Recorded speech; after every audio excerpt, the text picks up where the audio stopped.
This Syrian Kurdish commander was injured on the same day his son died.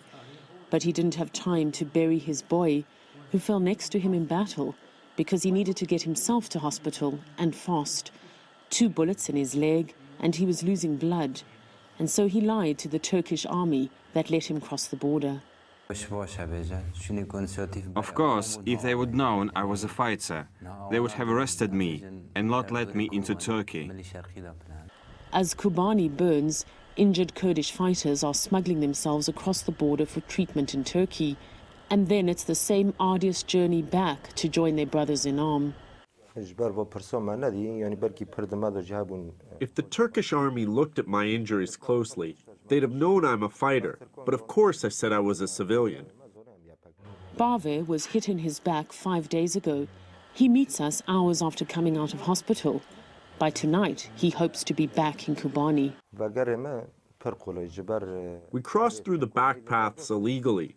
God created us to die, so we are not afraid to die. It's a headache for Ankara. On its doorstep is ISIS. And now in its backyard are Syrian Kurds, who President Erdogan says are just as bad. They in turn blame him for aiding the jihadists. I saw myself how the Turkish army was helping ISIS. People in the Arab villages told us how they helped 1,500 fighters cross the border into Syria. But now, in an about turn, Ankara says it will allow Kurds to cross its border into Kobani, but only Iraqi Kurds. It's not clear if this is good for these Syrian Kurds, who will still have to disguise themselves, or even for the Peshmerga, which needs to travel 300 kilometers to get here. This is the closest we can get to Kobani.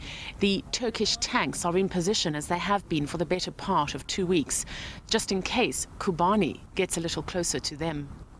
Paula, Slier, RT, on the Turkey-Syria border.